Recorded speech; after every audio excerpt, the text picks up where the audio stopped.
Hello good morning students. I hope आप सभी online आ गए हैं और आज हम अपनी सेकंड यूनिट का नेक्स्ट टॉपिक स्टार्ट करते हैं। फर्स्ट यूनिट में हमने दो टॉपिक किए थे, physiology of digestion, physiology of excretion, है ना। आज हम जो तीसरा टॉपिक स्टार्ट करेंगे, सेकंड यूनिट के अंदर हमारे पास भी दो टॉपिक होंगे।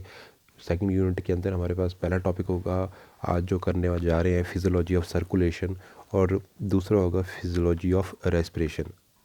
तो आज हम जो हमारे अंदर परिसंचरण तंत्र जो मिलता है उसकी कार्यकी के बारे में देखेंगे, और उसके बाद हम देखेंगे श्वसन की कार्यकी। ठीक, ये दो टॉपिक हमारे इस यूनिट के हैं। फिर थर्ड यूनिट के अंदर हम फिजियोलॉजी ऑफ मसल और फिजियोलॉजी ऑफ सेंस ऑर्गन वो देखेंगे। तो चलिए अभी हम बात करते हैं फिजियोलॉजी ऑफ सर्कुलेशन के बारे में। फिजियोलॉजी ऑफ सर्कुलेशन, तो सबसे पहले बात होती है कि नीड फॉर सर्कुलेशन, के परिसंचरण की आवश्यकता ही क्यों है हमारे शरीर को।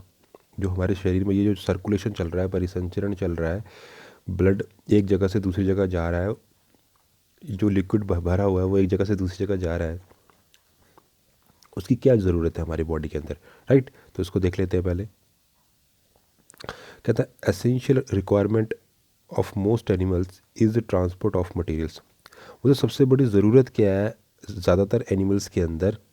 कहता है सबसे ज़्यादा एसेंशियल मतलब सबसे बहुत ज़्यादा महत्वपूर्ण जो रिक्वायरमेंट है, ज़रूरत है, वो क्या है सभी जीवों के अंदर, is the transport of material. सबसे ज़्यादा कि हमारी बॉडी में चीज़ों को ट्रांसपोर्ट करना बहुत इंपॉर्टेंट है।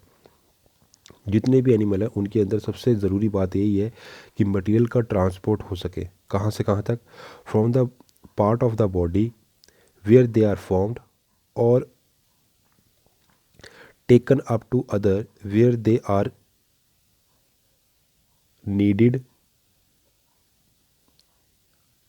और get rid of, GET, get rid, RID of. कहने का क्या मतलब हुआ, इसका मतलब क्या हुआ, आपने डरना नहीं है, मैं सारी चीज़ों को आपको समझा रहा हूँ। कि कहता है कि जितने भी एनिमल्स हैं उनमें सबसे ज़्यादा ज़रूरत वाली बात क्या है कि उनके अंदर जो मटेरियल है, पदार्थ है, उसका ट्रांसपोर्ट होना ज़रूरी है। और वो कौन सा पदार्थ है? वो पदार्थ कहाँ से कहाँ तक? From the part of the body, शरीर के उस हिस्से में, वेयर दे आर फॉर्म्ड, जहाँ पर वो बने हैं, बॉडी के उस हिस्से से जहाँ से वो बने हैं, और उनको ले जाया जाए, और टेकन अप, कहाँ ले जाया जाए? अदर्स, वहाँ पर, वेयर दे आर नीडेड, जहाँ पर उनकी ज़रूरत है और जहाँ पर उन्हें काम में लाया जा सकता है, राइट। और गेट रिड ऑफ का मतलब जहाँ पर उनको अगर जिनको उनको लगाना है। जैसे आपको पता है कि हम फूड खाते हैं, फूड खाने के बाद वो हमारी स्टमक में आता है, स्टमक के बाद वो इंटेस्टाइन में पहुंचेगा, इंटेस्टाइन में वो उसको तोड़ा जाएगा, उसको केमिकली तोड़ के हम उसको सिंपल फॉर्म में लाएंगे, और फिर उसको हम ब्लड में ले जाएंगे। ब्लड उसको वहाँ से उठाकर कहाँ ले जाएगा? हर एक सेल तक ले जाएगा। सेल तक पहुंचने पर अब उसे वहाँ तक ले जाना जरूरी है। अगर वो फूड हमारा सेल तक नहीं पहुंचा तो हमारी सेल अपनी फंक्शनिंग नहीं कर पाएगी, क्योंकि सेल को चाहिए एनर्जी, और उस फूड से उसको मिलती है एनर्जी। एनर्जी मिलेगी तो सेल काम करना शुरू करेगी। समझ आ गई बात कि ज़्यादातर जितने भी एनिमल्स हैं उनके अंदर मटेरियल का ट्रांसपोर्ट होना ज़रूरी है। कहाँ से कहाँ तक? जहाँ पर वो बनते हैं और जहाँ पर उनकी ज़रूरत है वहाँ तक। कहता है function is served in most cases bye a fluid. वो कहता है ये जो कार्य आपने जो ऊपर पढ़ा कि मटेरियल का जो ट्रांसपोर्ट है वो ज़्यादातर केसेस के अंदर एक फ्लूइड के द्वारा, एक द्रव्य पदार्थ के द्वारा किया जाता है। समझ आ रही बात? That circulate through body in a regular manner. अर्थात एक फ्लूइड, एक द्रव्य पदार्थ के द्वारा किया जा सकता है। वो ब्लड ही तो होता है, हमारे बॉडी में तो ब्लड है, अगर हम अपनी बात करें तो। That circulate their body in a regular manner, और वो हमारी बॉडी में लगातार एक मैनर के अंदर, एक पर्टिकुलर सिस्टम के अकॉर्डिंग वो चलता रहता है। अब आपने देखा ना, हमारे ब्लड में हमेशा 24 आवर वो बह रहा है। Regular manner receiving and distributing material in the way. वो कहता है कि ये जो कार्य है, कौन सा कार्य? जो ये ट्रांसपोर्ट ऑफ मटेरियल का, कि पदार्थों का ट्रांसपोर्ट करना, है ना, उन्हें एक जगह से दूसरी जगह पहुंचाना, ये जो काम है ज़्यादातर केसेस में कौन काम करता है? एक फ्लूइड करता है, एक द्रव्य पदार्थ करता है। जो क्या करता है? That circulate through by in a regular manner, जो लगातार एक कंटिन्यू एक मैनर के अंदर रिसीव और डिस्ट्रीब्यूटिंग दोनों काम करता है, प्राप्त करना और उसे फैलाना। मतलब ये जो फ्लूइड है ये एक तो लगातार चलता रहता है, और पहले तो उसको रिसीव करेगा और फिर उसे डिस्ट्रीब्यूट करेगा, है ना। मटेरियल इन द वे, अपने रास्ते में वो हर जगह प्रत्येक जगह एक तरीके से बह रहा है, और रास्ते में जो भी चीज़ें मिल रही हैं किसी से ले रहा है, किसी को दे रहा है, किसी ऑर्गन को, किसी सेल से वो वेस्ट प्रोडक्ट को ले रहा है, और किसी सेल को वो चीज़ों को दे रहा है, कहीं से वो हार्मोन पकड़ रहा है, किसी के एंजाइम्स पकड़ रहा है, कहीं फिर उसको दूसरी सेल को दे रहा है। तो ये काम लगातार वो करता रह रहा है। Main material that need transport in the body include nutrient, gases, hormones, nitrogenous waste. वो कहता है कि जो मेन मटेरियल है दैट नीड ट्रांसपोर्ट, जिनकी ज़रूरत है कि उनके बॉडी के अंदर ट्रांसपोर्ट किया जाए, उनमें किन किन को हम शामिल कर सकते हैं? Nutrient, gases, hormone, nitrogenous waste. तो वो मेन मटेरियल कौन से हैं जिनकी ज़रूरत है, जिन्हें ट्रांसपोर्ट करना ज़रूरी है बॉडी के अंदर, उनमें हम किन किन को शामिल कर सकते हैं? पहला तो न्यूट्रिएंट, जितने भी न्यूट्रिएंट मॉलिक्यूल हैं, जितनी भी गैसेस हैं, और जितने भी हार्मोन्स हैं, और जितने भी नाइट्रोजनस वेस्ट प्रोडक्ट हैं, इनको सबको, इन सब का ट्रांसपोर्ट करना बहुत ज़रूरी है हमारे शरीर के अंदर, राइट। तो कहता है, अब हम पढ़ लेते हैं कि हमारे अंदर टाइप ऑफ सर्कुलेशन कैसा है, किस प्रकार का जो परिसंचरण है वो हमारे अंदर देखने को मिलता है। तो कहता है, many type of the fluid circulation have been evolve by the animals. ये इवॉल्व है, AVOLVE, इवॉल्व, ठीक है। तो कहता है कि टाइप ऑफ सर्कुलेशन, कितने प्रकार का परिसंचरण हमारे शरीर में देखने को मिलता है। कहता है, many type of the fluid circulation have been evolve by the animals. कहता है मतलब बहुत प्रकार का जो है वो फ्लूइड सर्कुलेशन, जो ये द्रव परिसंचरण जो है वो देखने को मिलता है, और ये एनिमल ने, जंतुओं ने अपने अंदर विकसित किए हुए हैं ये बहुत प्रकार के सर्कुलेशन सिस्टम। कौन कौन से होते हैं उसको देख लेते हैं। पहले कहता है मेनली दो टाइप के हैं यहाँ पर। पहला है इंट्रा सेलुलर सर्कुलेशन, और एक है एक्स्ट्रा सेलुलर सर्कुलेशन। एक कौन सा है? अंतरा कोशिकीय परिसंचरण, और दूसरा है अंतः कोशिकीय परिसंचरण। समझ आ गई भाई? समझ आ गई बात आपको? एक तो है इंट्रा, एक है इंट्रा सेलुलर यानी कि अंतरा कोशिकीय, और दूसरा है एक्स्ट्रा सेलुलर यानी कि बाह्य कोशिकीय, सॉरी इसे कहते हैं बाह्य कोशिकीय परिसंचरण। तो पहले देख लेते हैं हम इंट्रा सेलुलर कौन सा है। अंतरा कोशिकीय परिसंचरण क्या होता है? कहता है cytoplasm show regular streaming movement called the cyclosis. ये बहुत इंपॉर्टेंट वर्ड है। तो क्या कह रहा है कि जो हमारा साइटोप्लाज्म है, जो किसी भी कोशिका के अंदर जो कोशिका द्रव्य भरा हुआ है, उसके अंदर लगातार क्या होती है? मूवमेंट होती रहती है, एक धारा की मूवमेंट होती रहती है, जिसको कहते हैं हम साइक्लोसिस। क्या बोल रहा है? इंट्रा सेलुलर सर्कुलेशन एक होता है। इंट्रा सेलुलर सर्कुलेशन क्या होता है? साइटोप्लाज्म के अंदर वो कहते हैं कि लगातार मूवमेंट होती रहती है एक धारा के रूप में। मतलब एक चीज़, मतलब जो आपका एक सेल के अंदर जो साइटोप्लाज्म भरा होता है ना, कोशिका द्रव्य, उसके अंदर भी सर्कुलेशन होता है। चीज़ों को एक जगह से दूसरी जगह पहुंचाया जाता है, तो उसके अंदर भी नियंत्रित रूप में स्ट्रीमिंग मूवमेंट होता है कि कोई पर्टिकुलर चीज़ को आपने एक जगह पहुंचाना है, तो उसमें धारा आपकी मतलब जैसे आपने देखा लहर चलना, जैसे समुद्र में कोई लहर चल रही है, तो आपको पता है कि समुद्र के बीच में कोई चीज़ पड़ी हो तो वो लहर के साथ वो बाहर आ जाती है। तो वैसे वो कहता है कोशिका के द्रव्य के अंदर भी लगातार कुछ ऐसी धाराएँ चलती हैं लगातार, ठीक, छोटे छोटे रूप में, जिन्हें हम कहते हैं साइक्लोसिस। क्या कहते हैं? साइक्लोसिस। तो ये साइक्लोसिस किस बात में मदद करता है? कहता है cyclosis help in the distribution of food and oxygen in the cell. ठीक है। तो कहता है ये जो साइक्लोसिस है कहाँ कहाँ देखने, in all living cells unicellular paramecium. तो कहता है ये जो आप बात कर रहे थे अभी ऊपर कि साइटोप्लाज्म के अंदर छोटी छोटी धाराएं, लहर चलती रहती हैं, और उनका नाम है साइक्लोसिस। और ये आपको कहाँ देखने को मिलेगी? सभी टाइप की कोशिकाओं में, एक कोशिकीय जीवों के अंदर जैसे कि पैरामीशियम, जितने भी ऑल लिविंग सेल्स होती हैं, जितनी भी जीवित कोशिकाएं हैं किसी भी जीव के अंदर, जो जीवित कोशिका उसके अंदर, और साथ में आपका जितने भी यूनिसेलुलर ऑर्गेनिज्म है जैसे कि पैरामीशियम। समझ आ गई बात? यूनिसेलुलर मतलब एक कोशिकीय जीव कौन है वो, उसका उदाहरण कौन सा है? पैरामीशियम। उसके बाद उसने कहा जो साइक्लोसिस है वो हमारी किस बात में मदद कर रहा है? Distribution of the food and oxygen. Cyclosis क्या होता है कि कोशिका द्रव्य का जो एक, जो साइटोप्लाज्म की जो रेगुलर स्ट्रीमिंग बन रही थी, जो लगातार निरंतर एक धारा बन रही थी, एक जो चाल है उसके अंदर, उसकी सहायता से सेल के अंदर फूड और ऑक्सीजन का डिस्ट्रीब्यूशन किया जाता है। सेल के अंदर भोजन और ऑक्सीजन को सेल के प्रत्येक कोने में जहाँ जहाँ तक उसे पहुँचाना है, ये जो वितरण का जो काम है वो कौन करता है? साइक्लोसिस करता है सेल के अंदर। Cyclosis in cell also bring carbon dioxide and nitrogen waste. वो कहता है जो साइक्लोसिस है इसके माध्यम से सेल के अंदर कार्बन डाइऑक्साइड और नाइट्रोजन वेस्ट को भी ले जाया जाता है। ठीक। Next, cyclosis also play role in the amoeboid locomotion. कहते हैं जो साइक्लोसिस का रोल है वो अमीबॉइड लोकोमोशन में भी हेल्पफुल होता है। जैसे आप बहुत सारे प्रोटोजोन्स और ल्यूकोसाइट्स में ऐसा देखने को मिलता है। अमीबॉइड लोकोमोशन मतलब जिसकी कोई दिशा नहीं होती। अमीबॉइड सेल को धक्का देगा, उसका जो कोशिका द्रव्य भरा पड़ा है अंदर वो धक्का देगा उसको, यानी कि जो ये साइक्लोसिस है ये धक्का देता है तो वो चल सकती है, पर दिशा नहीं होती क्योंकि अमीबॉइड लोकोमोशन है। अमीबीय चाल है उसकी। अमीबीय चाल का मतलब अब आपको पता अमीबा का कोई शेप तो होता नहीं, तो वैसे ये इसकी जो चाल है वो भी अमीबीय चाल होती है, मतलब कि कभी भी किसी भी डायरेक्शन में हो सकती है। ये बहुत सारे प्रोटोजोन यानी अमीबा में देखने को मिलती है, और जो ल्यूकोसाइट सेल्स होती हैं ह्यूमन बॉडी के अंदर उनमें भी यही अमीबीय लोकोमोशन यानी जो अमीबीय चाल है वो देखने को मिलती है। इतनी बात समझ आ गई। अब बात करते हैं हम एक्स्ट्रा सेलुलर सर्कुलेशन की। जो हमारे पास बाह्य कोश की जो परिसंचरण वो देखने को मिलता है। तो ये तो हो गया कोशिका के अंदर की बात होगी कि इंट्रा सेलुलर सर्कुलेशन जो कोशिका के अंदर वाली बात होगी अंतरा कोश की, और ये हो गया बाह्य कोश की। तो बाह्य कोश की देख लेते हैं। Animal have develop additional technique of fluid circulation outline the cell. वो कहता है जंतुओं ने विकसित कर लिया है एक सिस्टम विकसित कर लिया है, एक तंत्र विकसित किया है। कैसा?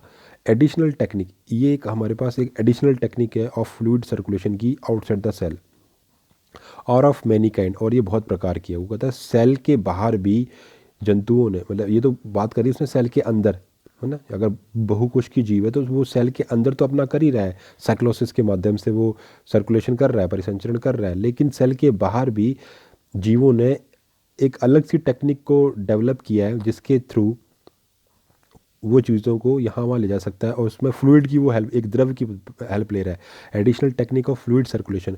उसने एक सेल के बाहर भी एक द्रव्य की सहायता से सर्कुलेशन यानी परिसंचरण में महारत हासिल कर ली है। मतलब वो सेल के बाहर भी चीज़ों को यहाँ वहाँ ले जा सकता है। कैसे ले जा सकता है वो देखते हैं। वो कहता है ये अलग अलग प्रकार का हो सकता है। बोला पहला है एक्स्ट्रा ऑर्गेनिज्मिक सर्कुलेशन, ये जिसे कहते हैं वाटर सर्कुलेशन, और दूसरा है इंट्रा ऑर्गेनिज्मिक सर्कुलेशन। तो क्या क्या दोनों में क्या फ़र्क है उनको हम देख लेते हैं। पहला है एक्स्ट्रा ऑर्गेनिज्मिक सर्कुलेशन और वाटर सर्कुलेशन। कहता है लोअर इनवर्टिब्रेट, जितने भी आपके निम्न जो आपके इनवर्टिब्रेट्स हैं यानी कि अकशेरुकी दंड वाले, यानी जैसे स्पंज हो गए, हाइड्रा हो गए, do not have circulating fluid. उनके अंदर कोई भी परिसंचरण जो ये द्रव्य नहीं मिलता। समझ आ रही बात? वो क्या कह रहा है कि जितने भी लोअर इनवर्टिब्रेट है जैसे स्पंज हो गए और हाइड्रा हो गया, उनके शरीर के अंदर कोई भी आपको सर्कुलेटिंग फ्लूइड नहीं मिलेगा कि जो उनके शरीर के अंदर चीज़ों को यहाँ से वहाँ ले जाए। इसलिए फिर वो क्या करते हैं, and circulate the surrounding water through the cavity in their body with in the help of flagella. ये क्या लिखा हुआ है? फ्लैजिला मतलब कशाब। तो कहता है कि जितने भी लोअर इनवर्टिब्रेट्स हैं जैसे स्पंज और हाइड्रा, उनके अंदर किसी भी टाइप का सर्कुलेटिंग फ्लूइड नहीं मिलता। वो क्या करते हैं तो वो करेंगे क्या?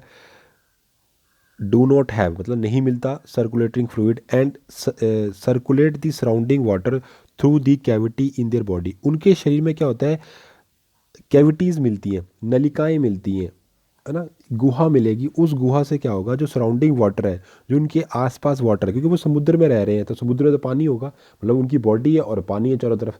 तो उन जो चारों तरफ पानी है वो उनके शरीर में कैविटीज़ बनी है, गुहा बनी है, नलिकाएं बनी है, उनसे वो पानी खुद ही जाएगा क्योंकि वो पानी के अंदर है। तो their body with in the help with the help of flagella, मतलब उनकी कैविटीज़ के अंदर छोटे छोटे फ्लैजिला लगे हैं। जैसे हमने स्पंज में देखा था कोएनोसाइट सेल्स लगी थी, वो कोएनोसाइट सेल्स यानी वो कशाब हिलते थे तो उनसे धारा बनती, जल की धारा बनती थी, और जल की धारा जैसे अंदर की तरफ चलेगी तो वो जो बाहर पानी के अंदर जो फूड पड़ा होगा वो उनके अंदर आ जाएगा। तो ये उस तरीके से करेंगे। तो इस प्रकार का जो होगा उसे कहेंगे वाटर सर्कुलेशन या extra organismic circulation. Extra organism मतलब इसमें कोई भी मतलब जो ये जो तंत्र तैयार हुआ जो इसका शरीर बाहर से काम कर रहा है सारा, है ना। तो एक्स्ट्रा ऑर्गेनिज्म सर्कुलेशन या वाटर सर्कुलेशन, जल परिसंचरण। तो इसमें क्योंकि जितने भी लोअर इन्वर्टिब्रेट हैं उनकी बॉडी का खुद का कोई सर्कुलेटिंग फ्लूइड नहीं है, इस वजह से वो क्या करते हैं, जो उनकी सराउंडिंग वाटर, उनके आसपास जितना भी पानी है वो उनकी कैविटीज़ में घुस जाता है। और वो घुसता क्यों, क्योंकि वो मतलब अंदर क्यों आ रही नई जलधारा, वैसे तो पूरे पानी में डूबा ही हुआ है, क्योंकि नई जलधारा अंदर इसलिए आ रही क्योंकि उनके अंदर जो फ्लैजिला लगे हैं, जो कशाब लगे हैं, वो बीट कर रहे हैं, वो वाइब्रेशन कर रहे हैं, और उनकी वाइब्रेशन से जल की धारा अंदर की तरफ आ रही है, और उस वजह से पानी उनकी बॉडी के अंदर आएगा। बात क्लियर होगी। चलिए बी पॉइंट देखते हैं, इंट्रा ऑर्गेनिज्मिक सर्कुलेशन क्या होता है।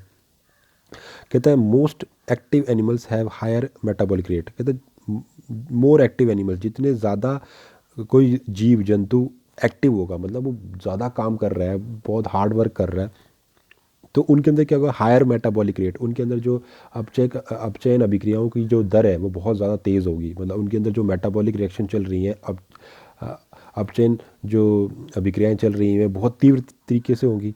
दे need a quicker supply of food and oxygen. They need, उनको ज़रूरत है क्विक सप्लाई की, मतलब लगातार उनको क्या मिलता रहना चाहिए, भोजन और ऑक्सीजन मिलता रहना चाहिए। किनको मिलता रहना चाहिए, उसके जो ऊतक है, उनकी देयर टिश्यू, उनके ऊतकों को लगातार भोजन और ऑक्सीजन की सप्लाई चाहिए। They need a equally quicker removal of water material and CO2, और उनको उतनी ही तीव्रता के साथ उनके ऊतकों से जो वेस्ट प्रोडक्ट बन रहे हैं और जो CO2 उन्हें रिमूव करना भी ज़रूरी है। तो उसने क्या बोला, इसे कहते हैं इंट्रा ऑर्गेनिज्मिक सर्कुलेशन। मतलब कि उसने कहा कि जो जितने भी हायर मेटाबॉलिक रेट जिनमें होता है, ऐसे जीव जंतु जो बहुत एक्टिव हैं। अब आपको पता है जो पानी में पड़े हैं, सुस्त हैं, जो छोटे मोटे जीवन की शरीर भी छोटा है, काम भी छोटा है, तो उनको ज़्यादा एनर्जी नहीं चाहिए। ज़्यादा एनर्जी नहीं चाहिए तो उनको सर्कुलेटरी सिस्टम भी इतना हाई फाई नहीं चाहिए। लेकिन जो लैंड पर ज़्यादातर जितने टेरेस्ट्रियल एनिमल्स हैं या जितने भी बड़े जीव हैं जिनको, या जो पानी में भी है लेकिन बहुत बिग साइज़ के हैं, जिनका मेटाबॉलिक रेट बहुत ज़्यादा है, मतलब उनके अंदर अपचय रिएक्शन बहुत तेज़ चल रही है, तो उनको तो जल्दी जल्दी फूड चाहिए और जल्दी जल्दी ऑक्सीजन चाहिए। जब ये ज़्यादा चाहिए तो उतनी तीव्रता से उनकी बॉडी में वेस्ट प्रोडक्ट बनेंगे, तो उनको वेस्ट प्रोडक्ट मटेरियल्स को बाहर निकालना और CO2 को बाहर निकालने के लिए भी कोई तरीका चाहिए।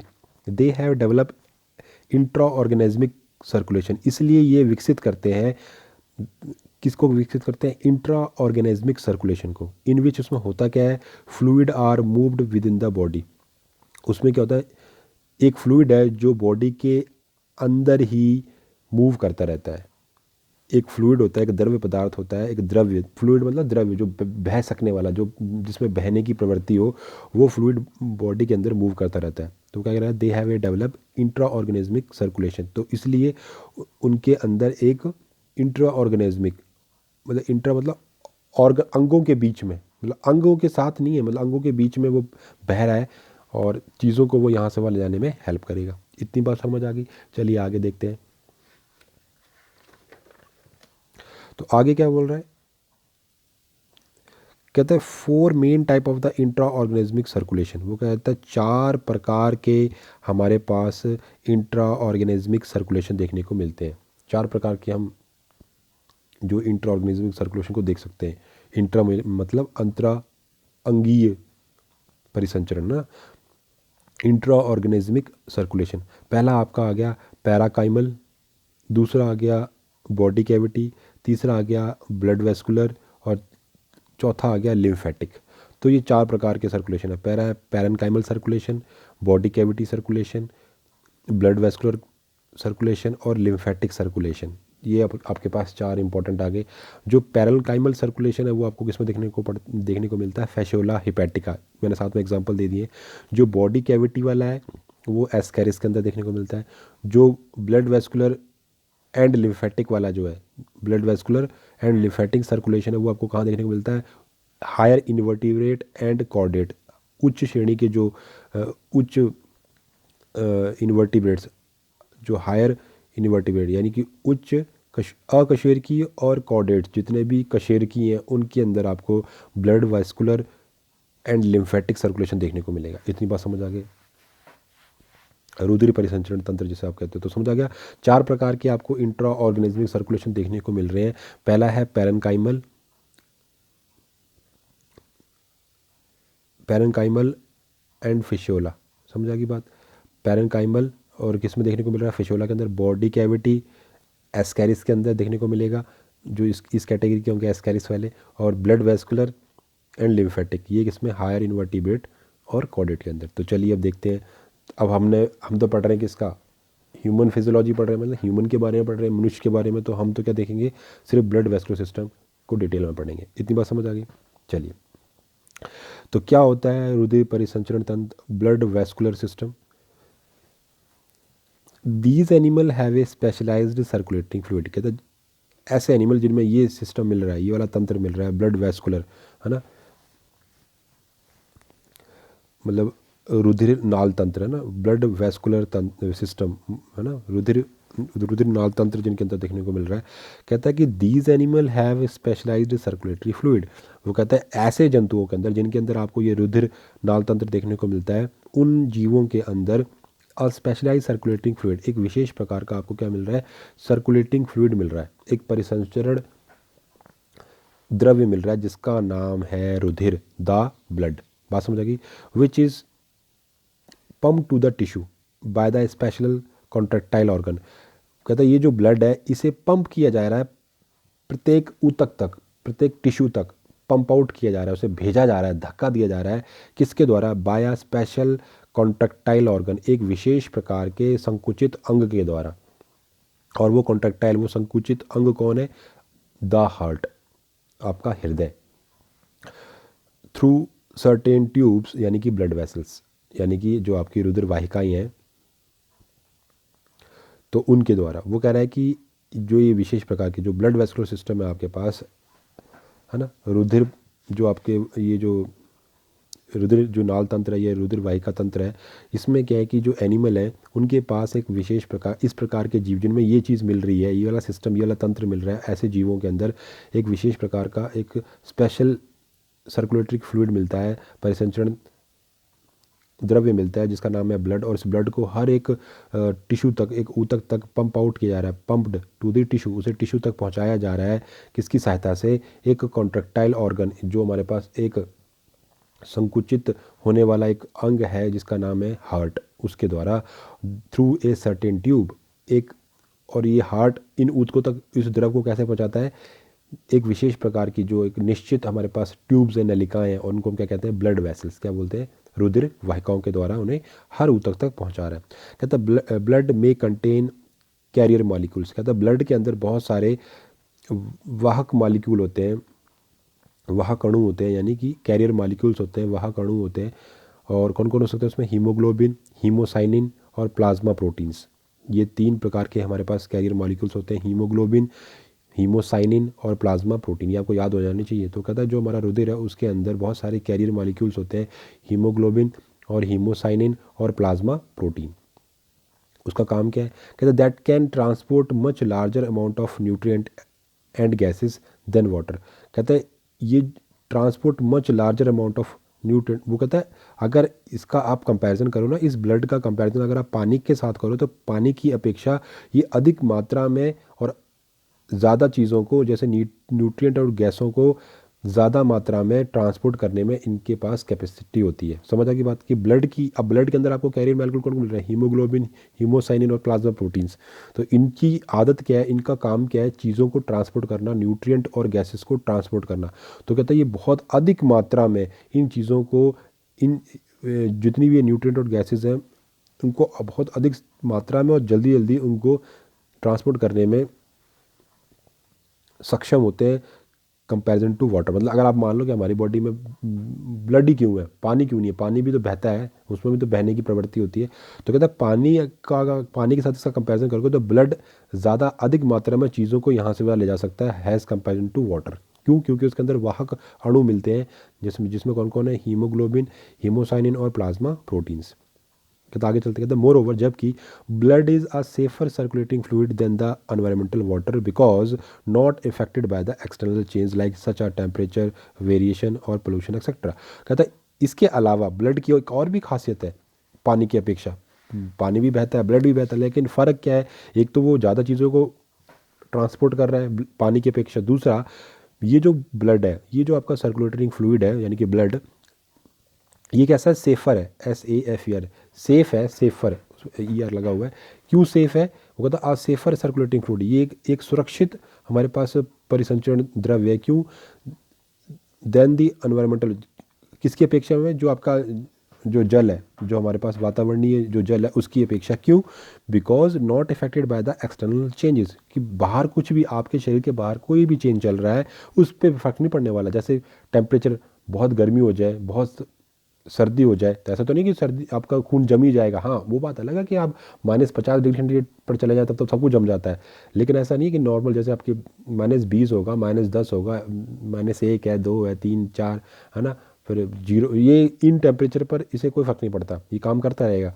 और बाहर कितना पोल्यूशन है उसका भी कोई इफेक्ट नहीं पड़ने वाला। और अगर पानी भरा होता हमारी नसों के अंदर तो ज़रा सा टेम्परेचर, मतलब 1 डिग्री और 0 तक पहुंचने लग पड़ा तो समझो आप जमने शुरू हो गए, है ना, आपका काम ही रुक जाएगा। और पोल्यूशन, पानी गंदा है कैसा है, ये चीज़ें भी मैटर करती हैं। ज़्यादा गर्मी गर्मी हो गई तब भी पानी आपका भाप के उड़ने लग पड़ता। तो ये जो वाटर सर्कुलेशन है वो हमारी बॉडी के लिए फिट नहीं था। इसलिए मतलब जो नेचर ने हमें बनाया, नेचर ने हमें ब्लड दिया बना के, ताकि ब्लड स्टेबल है और चीज़ों को ज़्यादा अधिक पोटेंसी से चीज़ों को यहाँ वहाँ ले जाने में हेल्पफुल होता है। इतनी बात समझ आ रही है? चलिए आगे देखिए। नेक्स्ट बात कह रहा है कि blood blood vessels and heart together form blood vascular system. तो रुधिर परिसंचरण तंत्र क्या होता है? रुधिर जो परिसंचरण तंत्र है आपका, ब्लड वेस्कुलर सिस्टम या ब्लड नाल, जो आपका ये रुधिर नाल तंत्र है, वो कैसे मिलकर, किस किस से मिलकर बनता है? वो बनता है, उसमें आता है पहला तो ब्लड, दूसरी आएंगी आपकी रुधिर वाहिकाएं, और तीसरा आएगा हृदय। ये तीनों चीज़ें मिलकर ब्लड, ब्लड वेसल्स और हार्ट टुगेदर फॉर्म, एक साथ मिलकर क्या बना रहे हैं? रुधिर नाल तंत्र। क्या बना रहे हैं? रुधिर वाहिका तंत्र। समझ आ रही बात? और इसे ही कहते हैं हम, इसे बेसिक फॉर्म में हम क्या बोलते हैं? Cardiovascular system. तो उसमें कार्डियो का अर्थ होता है हार्ट से संबंध होता है, और वैस्कुलर मतलब वैसल, आपकी वाहिकाएं, और सिस्टम क्या है? तंत्र। तो क्या रहा है कि ब्लड, ब्लड वैसल और हार्ट मिलकर क्या बनाते हैं? आपका ब्लड वैस्कुलर सिस्टम बनाते हैं, मतलब रुधिर नाल तंत्र बनाते हैं। और इस सिस्टम को हम अब पर्टिकुलर क्या नाम से पुकारते हैं? Cardiovascular system. क्या बोलते हैं? Cardiovascular system. और ये दो प्रकार का होता है, एक तो होता है ओपन और क्लोज्ड। एक होता है खुले प्रकार का परिसंचरण तंत्र, एक होता है बंद प्रकार का परिसंचरण तंत्र। तो ओपन टाइप और क्लोज टाइप। जो ओपन टाइप का जो कार्डियोवैस्कुलर सिस्टम जो होता है वो आपको देखने में मिलेगा, याद कर लेना इसको। आपको वाई में पूछ सकते हैं, आर्थ्रोपोडा, मोस्ट मोलस्क, जितने मोलस्का वाले होते हैं, और ट्यूनिकेट्स के अंदर। लेकिन जो क्लोज्ड वाला सर्कुलेटरी सिस्टम है या कार्डियोवैस्कुलर सिस्टम है वो आपको एनालिडा के अंदर, सिफेलोपोड्स के अंदर, मोलस्क के अंदर, और वर्टिब्रेट्स के अंदर। इतनी बात समझ आ गई? तो यहाँ क्या कह रहा है कि जो ओपन वाला सिस्टम है वो आपको आर्थ्रोपोडा, मोस्ट मोलस्क जितने भी ज़्यादातर के अंदर, और ट्यूनिकेट्स के अंदर। और ये जो क्लोज वाला वो एनालिडा के अंदर, सिफेलोपोड्स के अंदर, मोलस्का के अंदर, और वर्टिब्रेट के अंदर। ठीक, इतनी बात समझ आ गई? तो आगे देखते हैं। नेक्स्ट बात करते हैं हम अपना सर्कुलेटरी सिस्टम, यानी कि परिसंचरण तंत्र। कहता है blood vascular system and lymphatic system together refer has a circulatory system. तो कहता है जो सर्कुलेटरी सिस्टम है आपका, जो सर्कुलेटरी सिस्टम है, जो परिसंचरण तंत्र है, ब्लड वेस्कुलर सिस्टम, ये जो सर्कुलेटरी सिस्टम है, जो आपकी बॉडी के अंदर ये जो सर्कुलेशन चल रही है, ये जो चीज़ों को यहाँ से वहाँ ले जाया जा रहा है, उसमें दो तंत्र है, वो मिलके ये वाला तंत्र बना रहे हैं, कंप्लीट तंत्र। कौन कौन मिलके बना रहे हैं? एक तो है आपका रुधिर नाल तंत्र, और दूसरा है लिम्फेटिक सिस्टम। दो चीज़ें हैं ये, एक है आपका ब्लड वेस्कुलर सिस्टम और दूसरा है लिम्फेटिक सिस्टम। ये दोनों मिलके क्या बना रहे हैं? Together refer. इन दोनों को एक साथ मिलाकर क्या बनता है? परिसंचरण तंत्र, सर्कुलेटरी सिस्टम। समझा कि? तो circulatory system in vertebrate later have two fluids. तो कहता है जो सर्कुलेटरी सिस्टम है वर्टिब्रेट, जितने भी कशेरुकी जीव है, उनके अंदर दो चीज़ों से मिलकर बनता है। दो फ्लूइड है इसके अंदर, दो द्रव्य हैं। एक है आपका ब्लड, और यहाँ मेरी ये पिक के पीछे है यहाँ ब्लड, और दूसरा है लिम्फ, LY यहाँ लिखा हुआ है, LYMPH। इसको छोटा करके दिखाता हूँ, ये देखिए, ये लिखा हुआ है ना, ब्लड प्लस लिम्फ। तो दो चीज़ों से मिलकर बना हुआ है ये, ब्लड एंड लिम्फ। तो लिम्फ क्या है? LYMPH। तो वो कहता है कि ये जो आपका सर्कुलेटरी सिस्टम है वो दो चीज़ों से मिलकर बना है, ब्लड और लिम्फ के साथ। तो थैंक यू सो मच। आज के टॉपिक में हम इतना ही करेंगे। कल हम और ब्लड के बारे में, और जितना भी हमारा जो हार्ट के बारे में, और ब्लड की क्लॉटिंग कैसे होती है, ब्लड कितने टाइप का है, ये सारी चीज़ों को हम रीड आउट करेंगे। Thank you so much.